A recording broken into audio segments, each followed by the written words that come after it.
The buck stops here, ladies and gentlemen. We're talking about the author's budget today, so stay tuned.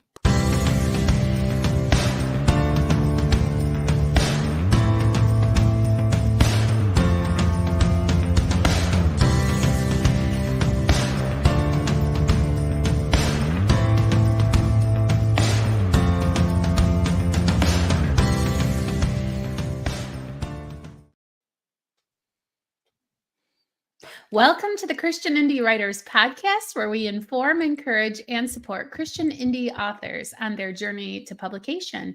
I'm Jamie Hirschberger. I write short fiction under the pen name J.R. Nichols. I'm Jennifer Carltong, and I write historical Christian romance. I'm Christina Catane, and I write in multiple genres, including Christian fantasy. And we're still praying for our fourth host who hasn't been able to join us for a while due to some health concerns. So if you would keep Rhonda Hagerman in your prayers, we'd really appreciate that.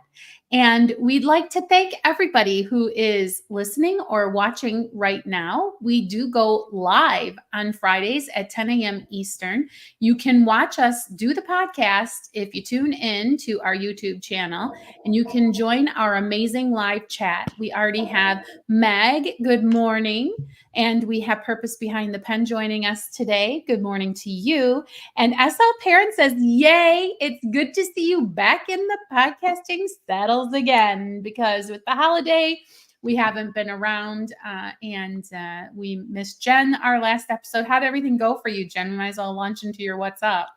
Yeah, it was great. I have had a busy few weeks, and it's just getting busier and busier. So I went on a leadership retreat a couple of weeks ago for like for the week, and then I had to go straight there to meet up with my youth group to chaperone an event at the college at Olivet Nazarene University. And I came home just so dog tired. Like, I'm just too old for this. I said to my friend Jack, who is a pastor at the mission and who brought a group of boys down, I said, at what point do I finally wake up and say I'm too old for this? And he's like, you're talking to the wrong person, because he's like, I don't know, 10, 15 years older than me. I don't know exactly how much older he is. And he's still doing it every day. But yeah, it was exhausting, but it was great. I just love teenagers, and I love spending time with them, even the knuckleheads. And there were some knuckleheads that weekend for sure. But yeah, lots of middle school drama. You forget what that's like when you don't deal with it all the time. And Sometimes with Yeah. adults, there's also middle school I drama. know. So true. But you guys know me. It's like with adults, I could be different. Like, I don't like drama. I don't like, you don't like me. That's okay. Like, whatever. Like, I can walk away from stuff. I don't have to be like embroiled in like, she said this about you. I'm like, okay. Like, and then I walk on. Like, that's so, but you can't do that with teenagers because they are still trying to figure out who they are. And there's still a little bit of innocence there that you have to kind of work with. But so that was really great. And then last week, here in the States, it was Memorial Day weekend, and my daughter is graduating this year, my oldest daughter, my oldest biological daughter. And so she has 3 other friends that they've been friends since basically the nursery at church. And the moms and the daughters all went to Niagara Falls in Canada for a senior trip. And that was so much fun. But again, I'm old. All of these other moms, I had my kids a little bit later in life. All these other moms are like at least 10 years younger than me. And it's just, you realize it wasn't when they were younger, it wasn't a big deal. I didn't really notice that I was that much older, but now I'm 51 and I'm running around climbing up and down the hill there on the main street. And like, yeah, I noticed it, but it was a lot of fun. Never been there. It's craziness. Have you guys ever been to Niagara Falls? Yes. Yeah. I've only been to the American side, and I never understood why people are so excited. Like, you see the falls, okay, great. Like, but there's nothing to do on the American side. On the Canadian side, my friend told me, she's like, it's kind of like a toned down Las Vegas. And I'm like, what? The Burger King there has a roller coaster on top of it. Like, what? Like, that's the kind of stuff you see in this town. So it was a lot of fun. I can see though how like I would never be able to do it as a family vacation because it was just 2 of us and it was expensive to do all the stuff. But yeah, it was great. So that's my 2 weeks. Yeah. I've missed you guys. So I might have to head back there because when I went, I was a wee lassie, and so it wasn't quite as carnival-esque, but it was like a family trip, you know, like the Mhm. Griswolds were all in the station wagon or kind of whatever. And Right. it was super Same. great to see. And we rode the Maid of the Mist and all that fun stuff because that's what there was to do. There were Yeah. still boats in the olden days. Were you on the American side though? Or no? No, we went to the Okay. Canadian side, but my parents did make it a point to like somehow we got to see the Statue of Liberty, even though we didn't go. Oh no, sorry. I'm just gonna stop talking. It was a whole separate trip. We went to New Jersey. Stop. Okay. Yeah. When we went to Niagara Falls, we had spent the entire summer in the car. We started in Seattle. We went down to the West Coast to San Diego, then to New Orleans, then to Miami, then up the West Coast. We stopped in Washington, D.C. and New York City. By the time we got to Niagara Falls, I was done. Yeah, you didn't care anymore. I was like, can we go home now? Like, I'm done. Was this the infant bologna sandwich that you bought before? Or you had a lot of bologna sandwiches? I did not hear what you said. I'm sorry, Jamie. You're cutting out Oh on us, no, my Jamie. internet cut out. I'm plugged Mm. right in. I don't know what's going on. Anyway, I was wondering if it was the bologna sandwich road trip because you said you had a summer where y'all ate a lot of bologna sandwiches. We did that in Alaska when we were camping because when you're camping it, well, I don't know what it's like now, but 30 years ago, 40 years ago, when we were camping in Alaska, once you left Anchorage, there was nowhere to stop and eat. Mm. Like there was trees and rivers and mountains. So we had to have our food in the cooler or in the motorhome. In the fridge. Honestly, after you get across the border into Canada, there's not a whole lot of places to stop for a couple hours between Sarnia, Ontario, and Niagara Falls. Actually, probably between that and Hamilton, Brantford area. So we should probably pack some bologna sandwiches. I do remember Well- eating at Popeyes in New Orleans. And then Oh. when they opened the Popeyes here in Flint, I was like, oh, yum, I love Popeyes. No, it wasn't the same. The one in Flint is not good. Like Popeyes is good. That one's not. And I feel like the one in New Orleans is like exceptional because it's in New Orleans. Yeah. Maybe. It's like the Kentucky Fried Chicken in Kentucky. You got it. Right. Probably, yeah. Well, Jen, it's so awesome to have you back. We did miss you. Thanks. Miss you I'll guys do too. my what's up next. Memorial weekend just passed, and a lot of people were grilling out, including Kurt the Portuguese. He really likes a good cookout, and he. If you're listening, you are missing out. You need to run over and take a look. Take a gander. Take a gander. My I decorate him for the seasons, and he's had a little bit of a hiatus because I couldn't figure out what to do with him for May. So for June, he's looking like he's ready to flip some burgers on the grill. There's good old Kurt. I like his little thing. It says "Kiss the Cook." Yeah. Yes, shout out to my friend Kim Hanen who sent that outfit to me because she's just so fun. And so there's Kurt looking all happy, asking for kisses. That's awesome. What's up? Did you with grill this- out at all? Oh, I did not grill out. I don't have a grill in this place that I rent. But what I did do was cross something off of my, I don't really have a bucket list, but I've wanted to do for a long time. I saw the sunrise at Daytona Beach, and then I came home and rested, and then I watched the sunset over on the Gulf side at Pine Island Beach. I've wanted to do that since we lived here, and it was really great. I love a good sunset, crazy about a good sunset, and the sunrise over Daytona Beach, man, there's nothing like it. That big egg yolk coming up out of the ocean, man, I just love it. And That's awesome. I'm so close. Like, why don't I do that more often? I was asking myself, because it's like an hour and a half. And I actually drove up to Ormond Beach a little bit farther up, and there were scads of seashells, like whole ones, not broken ones. Mhm. And I was walking, and a random lady was like, "You need to come here for hurricane. The ocean just gets so angry." But the ocean really is a lot of really great shells.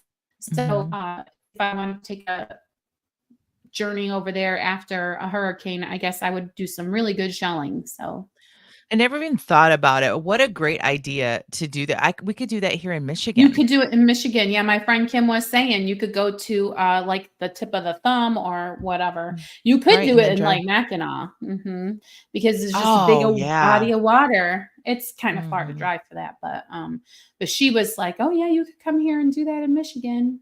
Hint, hint. Flights are cheap. Oh, what's up with you this week, Tina? Well, my husband and I went to the Glamper for a week. My husband took a A very whole week. yeah, he took a Awesome. very rare week off, and we were Aw. gonna leave Wednesday, and then he moved it back to Tuesday night, and then he called me at 11 a.m. on Monday, and he said, "Let's just go this afternoon. I'm done." So my intellection brain was like, "What?" Because I thought I had like 24 hours to prepare, and I had 3 hours, so I forgot a lot of stuff. We ended up having to go. We had ended up having to go to the store and buy all this stuff that I forgot, and then um, call my daughter. Like, "Do you have any olive oil? Could you bring me the olive oil?" Because they came out on Friday for the weekend, but um, our Glamp ground, which I'm calling it now because they have fiber optic Wi-Fi. Nice. About time.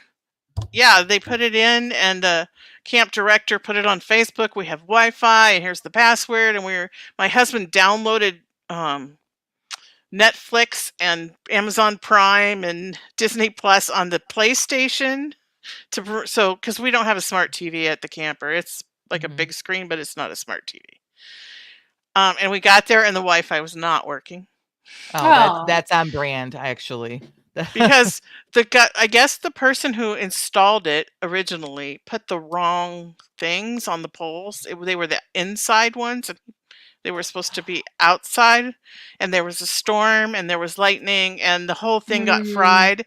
So Oh, no. on Thursday of that week, this guy from Alabama was on a ladder right outside our camper on the pole reinstalling the Wi-Fi. He had to redo Mhm. the entire campground because their guy did it wrong, and he had to put the right boxes on there. So then by the weekend the kids were able to watch their little princess movies before bed, but my husband ran into town and found a Bluey. I don't know if you guys are into Bluey. Yes. It's just as good for the adults as it is for the children. My daughter cries on a regular basis when she's watching it. It's so My good. husband loves to watch Bluey. I've caught him watching it when the grandkids are not here. Honestly, so my youngest is 13. I have a 13, a 15, and an 18-year-old. And my 18 and 15-year-old are the ones that introduced me to Bluey. And we watch it. As soon as a new episode comes out, we watch it. It's Yep, that good. it Yeah. is good. Purpose And behind the princess niece also likes it. yeah, Yeah. so my It's husband good. You need to ran watch it. It's good. Watch it with your niece or by yourself. It's good. my husband ran into town and found a Bluey DVD with all the like 52 episodes on it for the whole first season. Really? And Oh, brought it wow. back to the camper because we can play DVDs on our PlayStation, so that when they came, they would have something to watch because we didn't know if they were going to get the Wi-Fi fixed, but they did. You know, I used to have people like really give me a hard time because we brought a TV and DVD player and like all kinds of Barbie movies and stuff when we would go camping with my girls when they're little. And what people don't understand is that, especially when you have kids like mine, my kids were very much like patterns. Like, like a sleep schedule was good for them. And like when you go camping, it's fun, but it does something to get they're outside, they're having a great time, but like it's hard for them in that bedtime to be, or Mhm. even in the morning to like just kind of like be like, okay, everything's okay. So like putting on a familiar movie for my kids, which is kind of that one like kind of grounding thing. Yeah. Because we spent so much time outside when we were camping, but yeah, Yeah. I'm But totally that for that TVs. couple of hours between like it's getting dark, it's too dark to play outside, Mhm. and bedtime, when you have a 1.5-year-old and a 6-year-old in that tiny small space with 4 Mhm. adults, Yeah. like they need something to do. Yeah. I And mean, the movies, we blow up the air mattress. We have a queen size air mattress. It fits in our living room in our glamper. That's why, like, I grew up in Alaska with Rio camping. That's why I call it glamping. Right. They lay on the air mattress. We put on their Frozen, or like they watch Frozen and they watch Raya, and don't call And it Raya because you will get corrected. Moana. And Moana. I know this because I had your youngest in the nursery with me one night and she was doing great. And then all of a sudden she started getting tired and realizing, wait, where's my mom? And I put on Moana. We were good for another half an hour. If you put on Moana, she will stop mid-step. And Yes. she will not move for at least 30 minutes. Eventually, she that's realizes that she can sit down. That's exactly what happened. Like, and it's all I needed. Like, her mom was doing kids' church for us that night, and I just needed her. Like, and her mom's like, "You can bring her to me whenever." But I like, and when she was done, I just took her down to the kids' church, and she loved it. But like, yeah, she's adorable. She's so I like All her. right. All right. Well, we're ready to dive into our topic for today. Today, like Jen said, the buck stops here. That's so funny. Hopefully your bucks are stopping somewhere, and hopefully you are not destroying your budget by spending here and there and just everywhere. And so we wanted to talk today as writers and authors, and with all of the myriad of choices of things you could spend money on, where are you supposed to spend your money? And I brought this topic to the ladies because I have been very much like, do it cheap if you can, do it free if you can.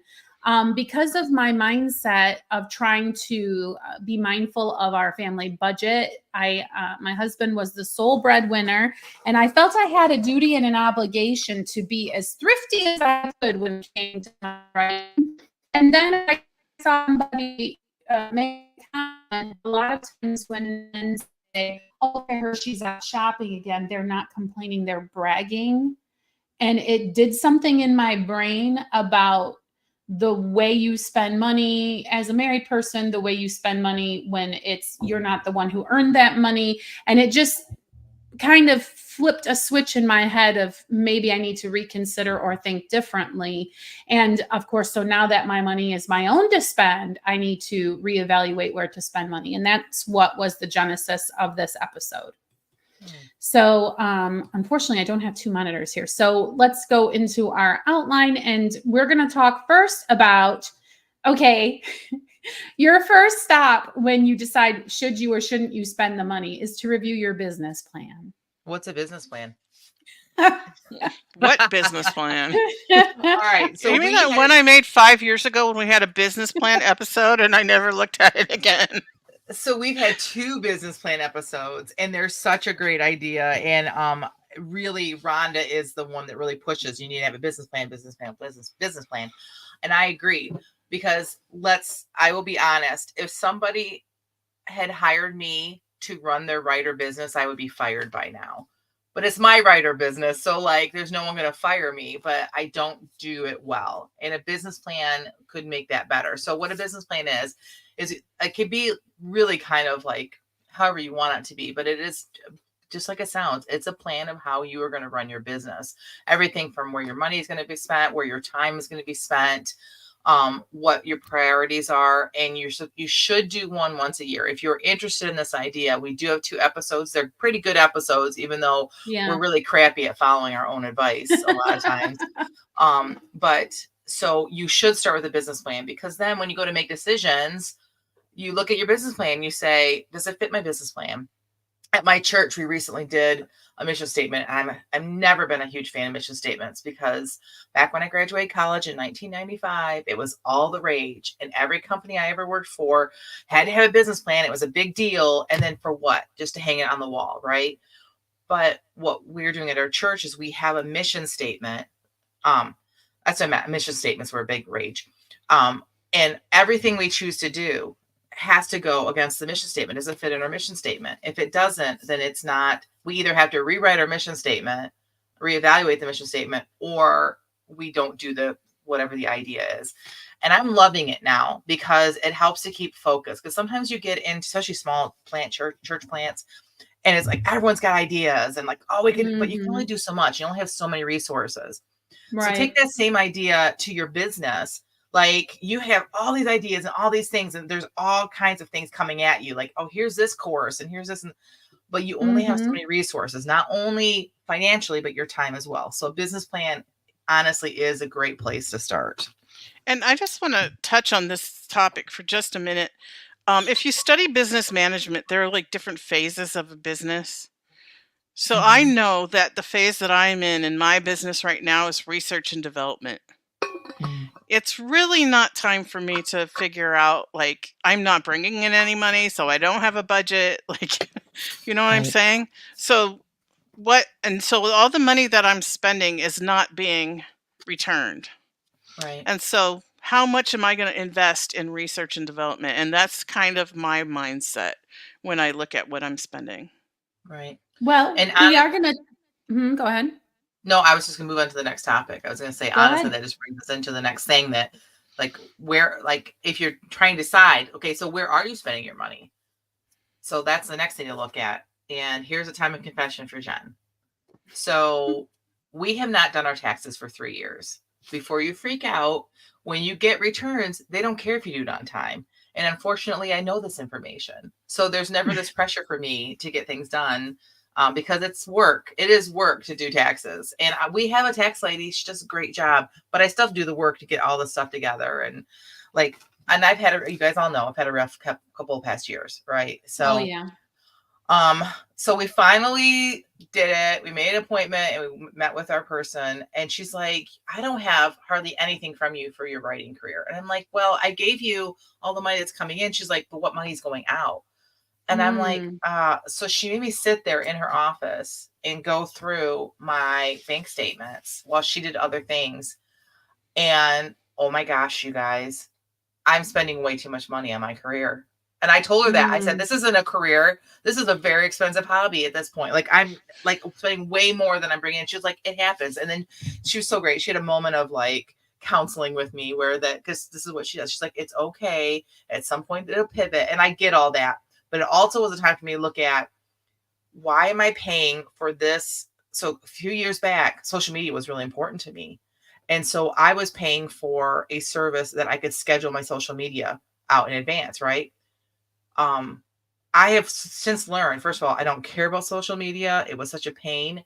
Also, I was getting no book sales from all the energy I was putting into social media. So again, remember how we talked about you have limited resources? So I abandoned that. But guess what I didn't abandon? Was that small little monthly fee that I've been paying every month for 3 years. Wow. So my advice to you, and there was other things too. So my advice to you is go through your bank statements. Every single month, go through every single line and see and mark things that you are spending for your career. That was an eye opener for me. Yeah. So some of the things, and also to be completely honest, some of the things were things I didn't really think were part of my, like I wouldn't have normally counted it, but like Kindle Unlimited, I could get rid of it except for the fact that my books are in Kindle Unlimited. So I kind of have to keep that. That is a business expense. So there are things like that too that were added in, but still I'm spending way too much. I think that you would probably say having a tax person would be a valid expenditure.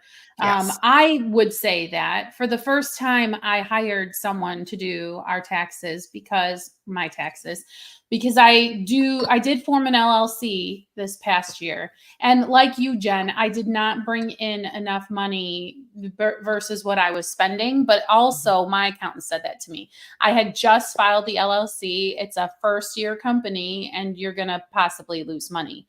But to your point, review, and if you have from which you spend for your writing business, if you need to make sure just everything that comes out is for your business, that will keep track of everything for you. That's just a little tip of advice that I've got.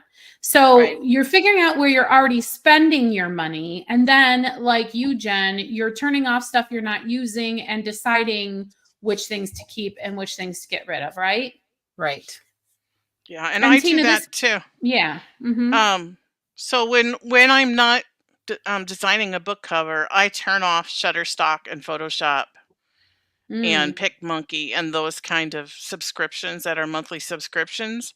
And then I just turn them back on when I need them so that I'm not That's great paying like advice. every month for something that I'm not using that month. And also Yes. Pro Writing Aid and different things like that. Mhm. Now, this is not an endorsement of any particular such service, but I have also seen if you are worried that you don't know, like maybe you don't even have enough of a handle on your finances to know what subscriptions you're paying for, there are apps and services that will scan through and cancel for you any of your subscription services. So possibly you could just have a blank slate and start over and then add in things that you would like to keep. Right. So shut off the things you're not using, right? Or if you just Right. pay for them all with PayPal, you can just very easily, like that's what I Mm. do. I just use PayPal to pay for everything.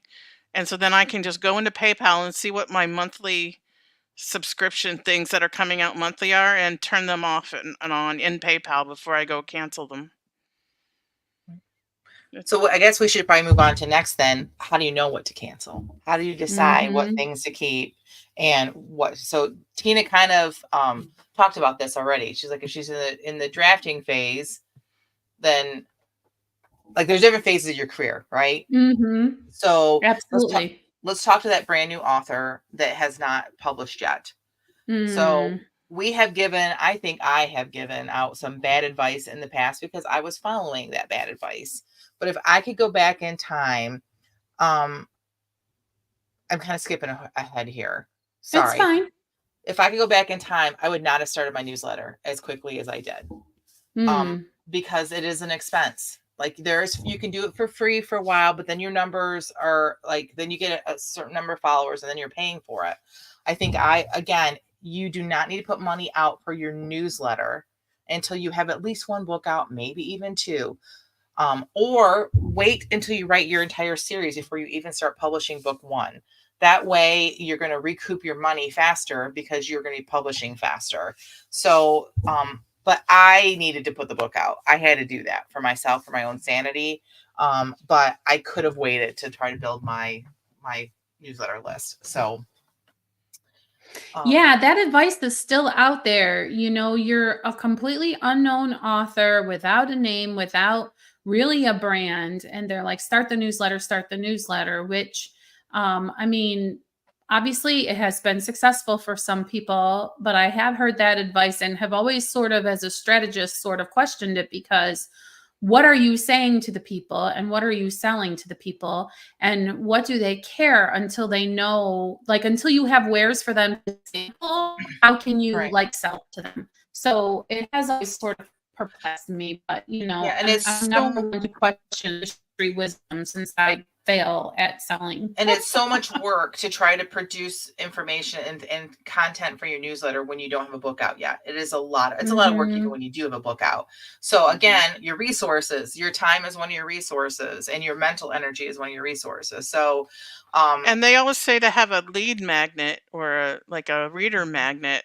Well, I'm using all my energy to write my books. I don't right. have energy Mm. to create a reader magnet. But if I have a series that's finished, I can use that first book as my reader magnet. Exactly. It's honestly the best reader magnet that you can have. And I Yeah. think the philosophy about starting your newsletter sooner is because they're like, you're not going to sell your first book if like you have nobody in your newsletter. Let me tell you, you're not going to sell your first book Mm-mm. like you think you are. You're not going to sell your first book until your third or fourth book or until the series is done. That's really like you'll sell a few and you'll get, and that's fine, but Yeah.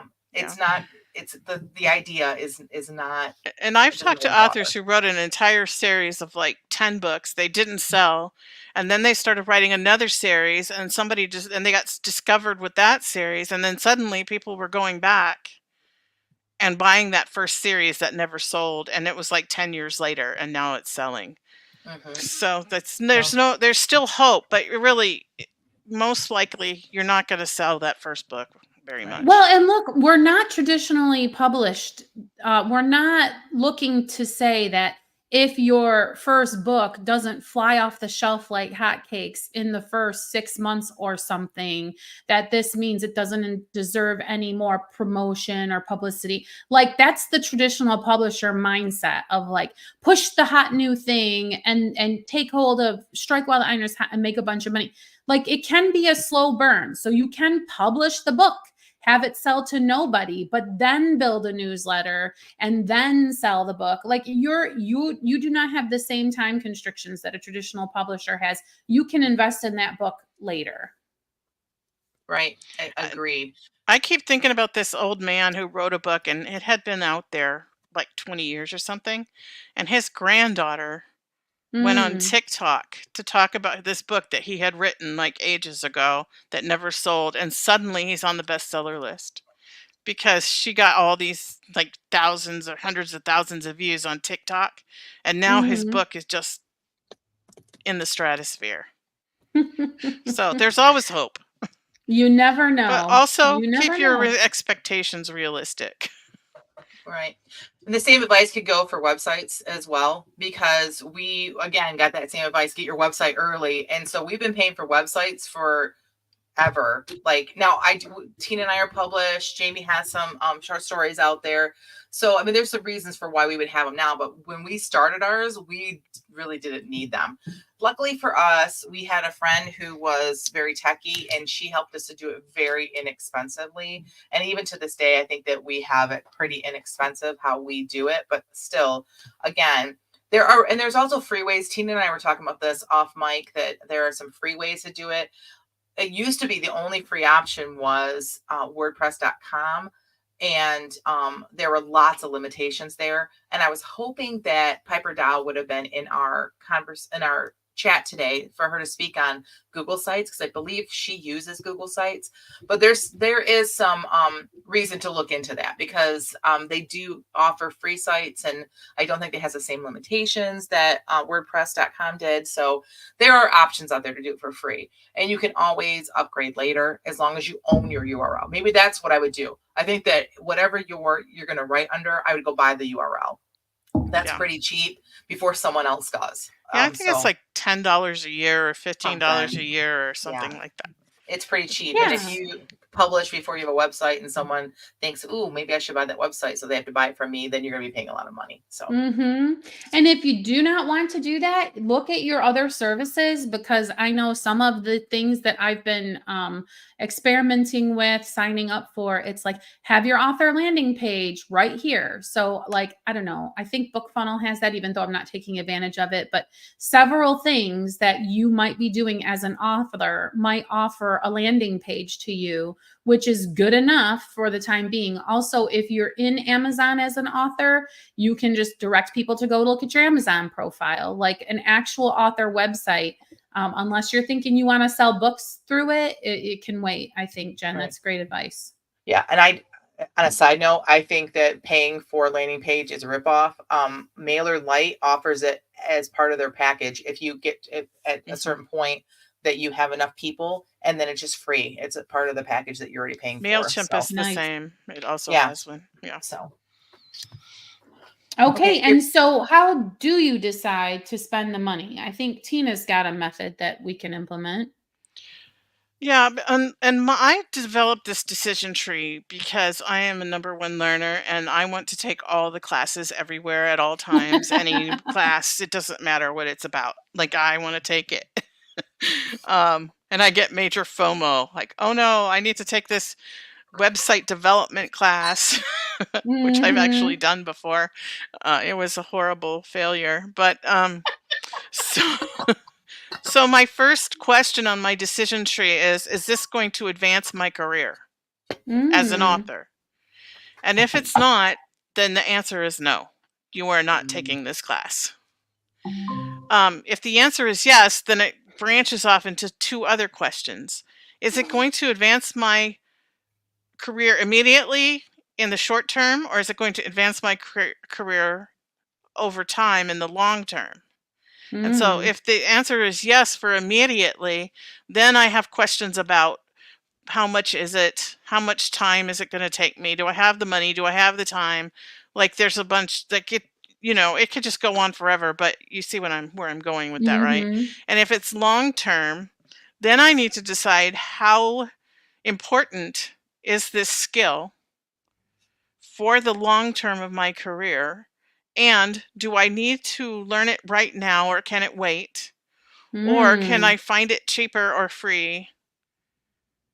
Um, so generally, right now, I'm not taking classes that will help my career long term unless they're very, very a lot of value in them.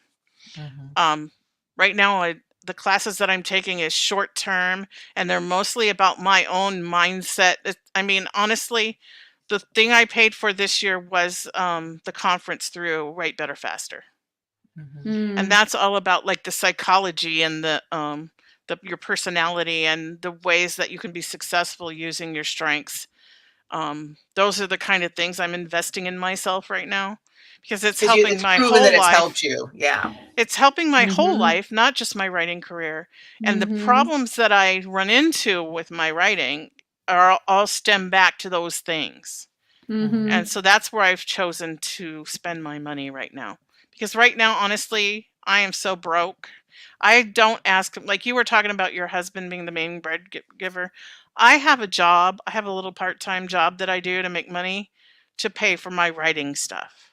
Because Mm. I don't want to ask my husband, who works really hard, to use the money he's making to pay for my writing career that's not making any money for me right now. And so Mm. I work so that I can have a writing career, if that makes sense. Yeah. So, And the only thing I would add to what Tina says is that, again, like we mentioned earlier, it depends on what stage of your career you're in. If you're in the drafting stage, then spending money on a writing retreat might be valuable to you, Yeah. not only for your writing in your career, but also just for your own peace of mind and for, just be able to retreat, honestly. or even But if craft you, classes if you're like if you don't understand passive voice or Mhm. right. yeah. Um, I just realized my microphone is way down here. Oh, what a difference. You might, it's so weird. But if you're in that stage of life, spending money on a class to teach you about advertising is not, in my opinion, well spent. I made those mistakes. Like I wanted to know everything. I don't have number one learner, but input is really high in my Clifton strengths. And I just wanted to know everything. And that money not only did it not need to be spent then, but it frustrated me because it wasn't working because I wasn't at a stage of my career that would have worked. So. Ah, yes. Mhm. So just kind of look at where you are in your career and help that also to make the decisions. Right. Like if you only have one or two books out, you probably don't want to put a whole bunch of money into Amazon ads or Facebook ads. Especially if you don't have a lot for read through. Like read through is where the money is. Mm-hmm. You know, you that first book and then there's that link at the back of the book. This is where I spend all my money on books. I read a book and there's a second book in the series and it says buy the second book for $1.99 and I'm like, "Here, take my money. Take my money." Because I Right. want to read the next and the next and the next. So, It's a fear if of you don't missing have out. all that, then probably spending a lot of I'm not saying don't get ads at all, but you're going to want your spend to be really low if you only have a couple books out. Well, do you have more to say on this topic? Because if you don't, I have sort of a sandwich final thought. Anybody else have anything? No. Well, I'm just going to sandwich this because what I said was that I might have changed my mind a little bit about being a little freer to spend my money. But one thing that I've not changed my mind about is that you are not writing every day. The free and easy way to improve your writing and advance your career. Did I glitch out? Because I saw Yeah. Tina spin there for a minute. If you're not writing every day, what I said was that writing every day is a free and easy way to improve your writing and advance your writing career, et cetera, et cetera. So even just a couple hundred words a day will exercise your writing muscle and will help you improve without spending a dime. Agreed. Okay, so we should probably move on just because time is slip sliding away to the feeding of the bags. What is this? This is where we give each other feedback on a piece of writing that we wrote just before we went live here. We set a timer for 20 minutes and wrote to the prompt that we will release in our Facebook group. So if you'd like to take a crack at it, head over to our Facebook group and read there that our prompt for today is, what is it, Jen? Today's prompt was five words: place, penalty, piano, pocket, punch.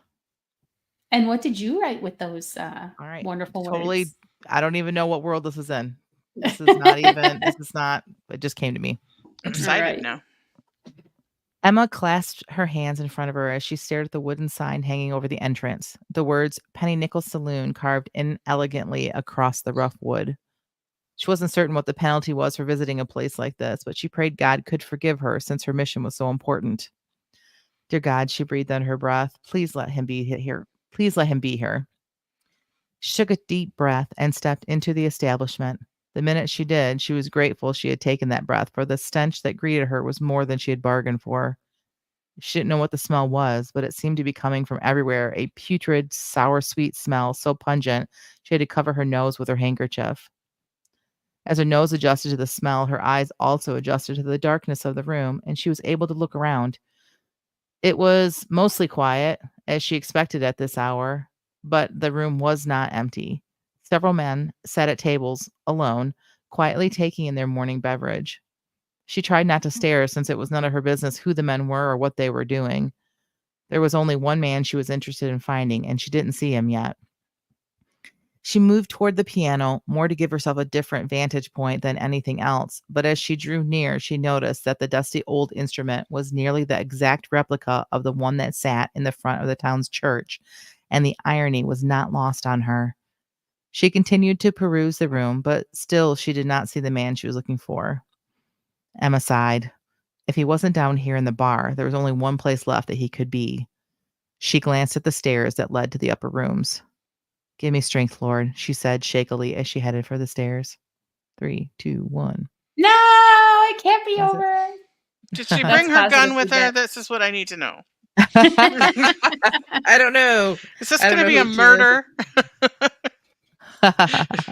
Who is she looking for, though? Her brother, her father, her beloved? Her, like, I have a lot of questions, which is a very good thing in this case, just so you know, because we Good. only get positive feedback. These are not edited pieces. And I think this deserves a lot of positive feedback. The scene is set really well. I know the smell, and it's funny that she doesn't know what it is, but you described it so that we would know if we ever had spent any time, even like if you're not drinking alcohol, if you work anywhere where there's like soda pop, like even that smell is like similar. You know what I mean? Just a rock. Yeah. Can't Day smell old, it. like old. Yeah. Very, very good. And I really love the how you use the piano to show the irony that there's the same Mhm. kind of piano in the bar as was in the church. That's really interesting to think about. I love that. Yeah. Thanks. Thanks. I Awesome. appreciate all that. Yeah. I have no idea. I don't know who she's looking for. I don't know. I don't know any of that. I have to keep writing to find out. This is Well, that's what discovery writing sprints at its do. best. Yes. Just Yeah, working yeah. your writing exercising your writing muscle, right? Yep, exactly. All right. Speaking of exercising muscles, let's see what you strong-armed out on the page, Jamie. All right. I do not like it. I will say that, but I will read it to you anyway. Here we go. Mike smiled at the novelty of a jukebox that still ran on quarters. Every such machine he'd encountered back home had taken a card or a swipe of the phone to initiate playback. After locating the tune he had had playing in his head since he'd taken that left turn in Albuquerque, he dropped his change in and sauntered back to his seat at the bar. The harmonica riff that opened Billy Joel's Piano Man seemed a bit incongruous considering the bright sun that streamed in through the bit of glass above the door not covered by the pulled low green shade and the tiny slits of windows on that same wall. The place actually appeared as bright and cheery as he supposed it ever could, considering the wreckage it contained.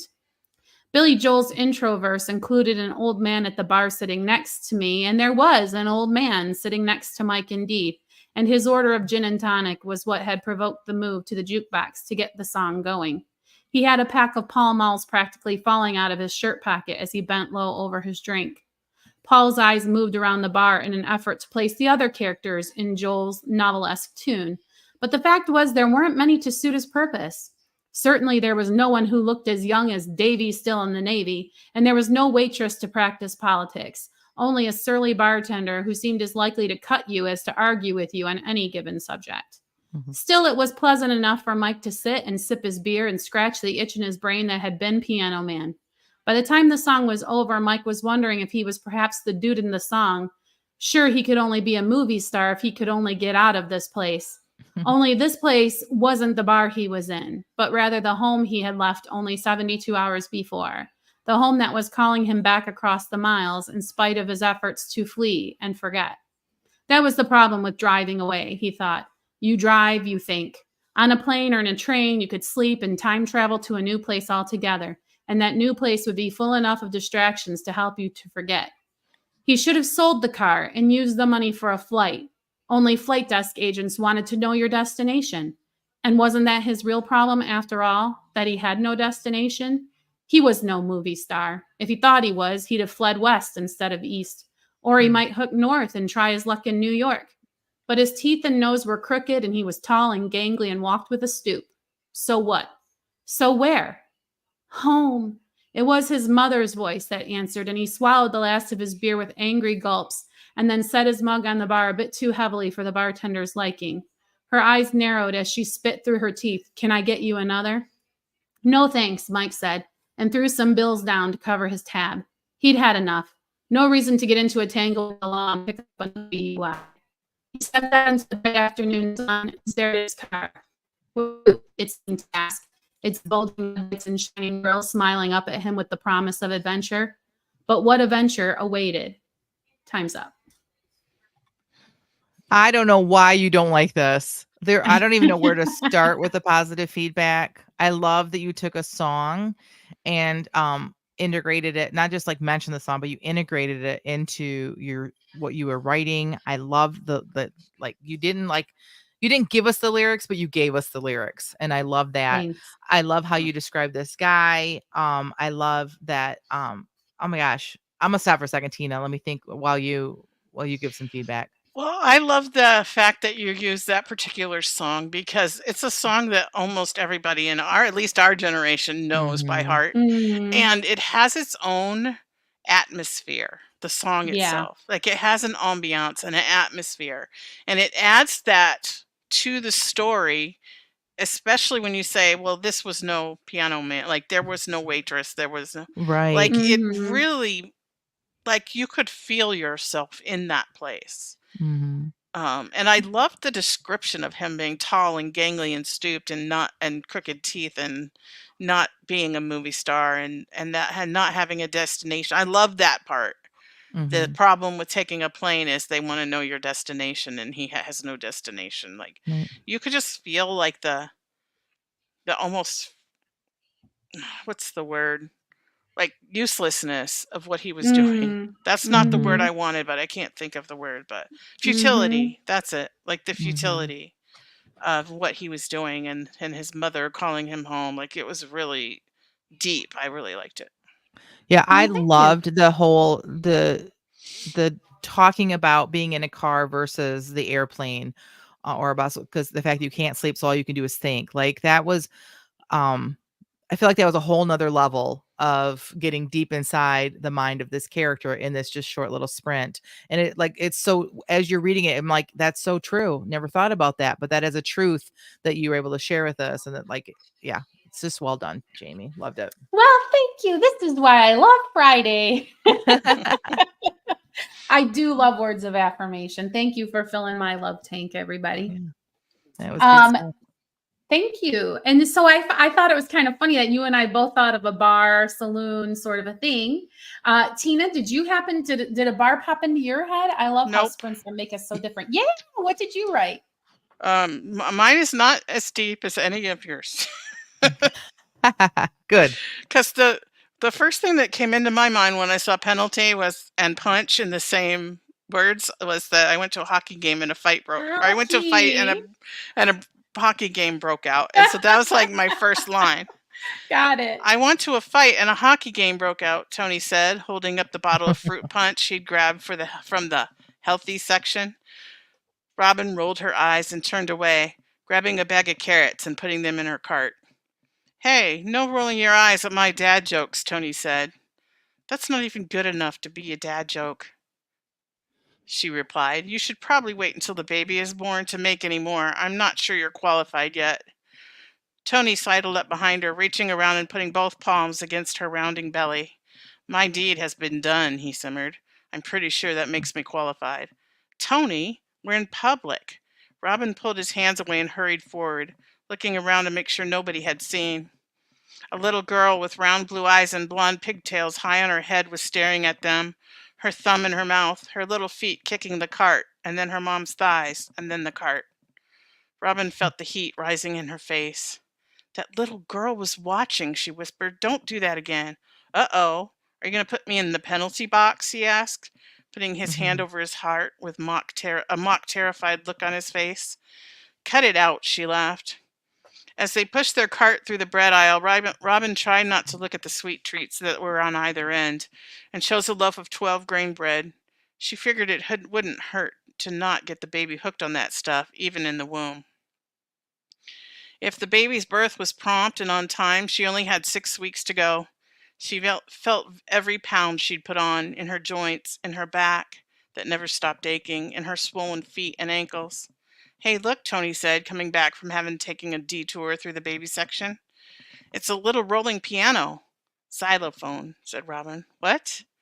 It's a xylophone, not a piano. Whatever. Tony put the toy in the cart on top of the bread. Robin sighed, rearranged the cart to save the bread, and continued toward the dairy case. Hey, baby, you okay? Why don't you give me your list and let me finish? You can go sit in the car. Aw. She smiled, handed him her list, and headed toward the exit. She knew he was going to get all the wrong things, and lots that wasn't on the list at all. But at this point, she didn't even care. 3, 2, 1. Yay! I remember that stage of pregnancy, and I wouldn't have cared either. Oh, gosh. Yes. Just don't smash my bread.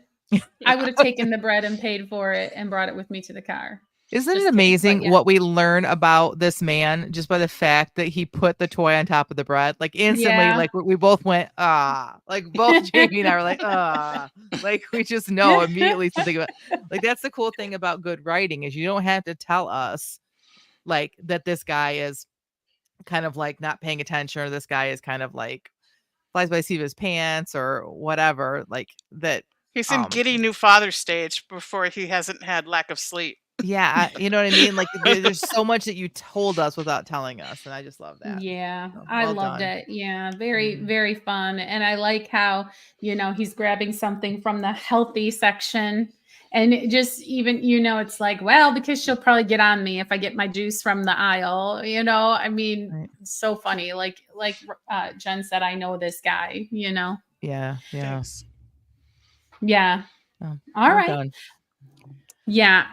So thanks for sharing your sprints, and we'd love to read anybody else's take on the sprint. Head over to our Facebook group and drop it there so that we can read it with you. Remember, the point is just to get yourself writing, develop a writing habit so that you can improve, and as a result, make better books. So we're going to just transition into the what's next in these last few minutes here. Just talk about what's coming up this week. What's coming up this week, Jen? My baby's graduating high school. Oh. So I have a crazy month coming up ahead, and I hate that I keep saying that, but this is like extremely crazy with graduation this weekend and then her open house coming up in a couple weeks. And so I don't know what that means to my writing career but the good news is that my other two are finishing up their school year, so my computer is going to be more free. I think I mentioned that earlier, that we have to share a computer now. And so that also is like really crimping my style with my writing. So honestly, I have low expectations for the next few weeks. So that's what's coming up for me. What about you, Jamie? Well, I don't even know. I didn't put any thought at all. I have not put any thought at all into I that idea. Sorry, and I know my internet is glitching. And also, I have a Kindle that had one time taken a bath in the water, and I had to dry it out to make it work again. And so it randomly will just start like going. Like right now, I can hear it talking in the other room. So I hope that y'all can't hear that. That's not all No. distracting.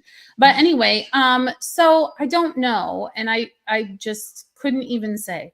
Like, I know that I won't be able to be with you all on Friday next week. So we're going to have to talk a little bit about that because my day job has certain requirements about when I need to be in the office. So we'll be chatting behind the scenes about that. Sorry, everybody. I'm just not very interesting with the what's next. What's next for you, Tina? Just still working on doing my red light, green light, yellow light stuff for my manuscript. I didn't get much done between now and the last podcast because of going camping, and I had these grand plans for how much time I was going to have to do that, and it just never, like, it just didn't happen. Like, you're at the campground, things are different. So Mm-hmm. Well, you also had a vehicle or like a trailer full of like family too. So right, starting on Mhm. Friday I did, but Monday through Thursday it was just me and my husband. oh, But still, it's like there wasn't a place to spread out, you know. And this is the value of a writing retreat sometimes. I mean, it's one thing to get away, it's another thing to get away so you can write, like with that Yeah. being the direct purpose of it, instead of it being like, because we're going as a family vacation. You know what Yeah. I'm saying? And my So, husband doesn't like to sit still, and he's like, "Want to go on a golf cart ride? You want to go to the? You want to go here?" And how can So you say no, right? That's so yeah, Right. he sweet. loves to ride around on the golf cart. Like that, we don't even go anywhere. We just drive around in circles in the campground at the golf cart. All right. I think Well, that's tune awesome. in to the next episode to see what how all of this shakes out for us, and we would love to hear from you. Take a look at our Patreon. If you join, you can write every day with minimally Tina and maybe some of our other Patreon members. Not a very expensive investment, and we appreciate your support. Please tell your friends about the Christian Indie Writers Podcast. And until next time, may your pen be prolific, may your deadlines be met, and may all of your words honor Christ. Bye for now. Bye.